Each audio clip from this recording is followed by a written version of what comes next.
म्हणतात ना, आधीच उल्हास आणि त्यात अधिक मास. तसंच आज माझं काहीतरी झालंय. एकतर लय दिवसातनं व्हिडिओ बनवत होती आणि म्हटलं व्हिडिओ शूट करावं दुपारचं जेवण आणि तुमच्यासोबत तो शेअर करावा. तर लाईटच गेली, पण ठरवलं होतं. घेतला वसा अजिबात टाकायचा नाही आणि व्हिडिओ तर मात्र शूटच करायचा. आधीच सगळी तयारी केली होती. आज ना मी भरली भेंडी बनवणार होते. मटकीची पातळ भाजी, भात आणि भाकरी असं साधं दुपारचं जेवण. मटकीची भाजी करण्यासाठी तेल, आलं लसणाची पेस्ट आणि जिरं कढईमध्ये टाकलं. बारीक चिरलेला कांदा त्या लगोलगच मागे टाकून घेतला आणि मग त्याच्यामध्ये टमॅटो टाकून घेतले. टमॅटो आणि कांदा तेल सोडायला लागले की मग मसाले टाकून घ्यायचे. 2-3 मसाले टाकते मी. मिसळ मसाला तर हमखासच टाकते. आपलं साधं हिंग, हळद आणि लाल तिखट टाकून घेतलं आणि नंतर पोट्यांचा मिसळ मसाला टाकला. परतून घेतलेली जी मटकी आहे ना सुरुवातीला ती याच्यामध्ये ॲड केली आणि सगळं छान परतून घेतलं. परतल्याबरोबर त्याच्यामध्ये 2 चमचे शेंगदाण्याचा कूट आणि 1 चमचा ना सुक्या खोबऱ्याचा किस मी करून ठेवला आहे तो याच्यामध्ये टाकून घेतला.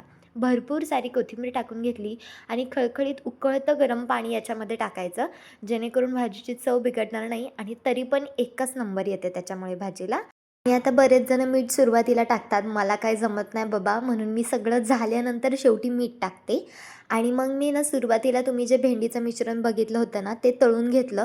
एकदम कुरकुरीत अशी भेंडी फ्राय बनवून तयार होते. खूप सोपी रेसिपी आहे. 2 चमचे बेसन, स्वच्छ भेंडी धुवून पुसून अशी आहे ना उभी कापं करून घ्यायची. त्याच्यामध्ये लाल तिखट, आले लसणाची पेस्ट, हळद आणि हिंग बस एवढंच टाकून ती तळून घ्यायची.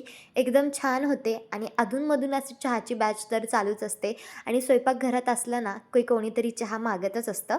आणि आहे ना माझं तर मत काय पडतं की बाकीचा सगळा लाखमोलाचा स्वयंपाक बाई तुला येऊ देत, पण आपलं जी महाराष्ट्राची परंपरा आहे, खाद्य संस्कृती आहे म्हणजे ती भाकरी आली पाहिजे आणि मला अशी तवा भरून भाकरी आवडते. एकदा का भाकरी दिली ना ताटात की परत काय माणसाने मागता कामा नये. एवढी अशी मस्त टम्म फुगलेली भाकरी ताटात वाढली की 2 घाससुद्धा जास्त जातात.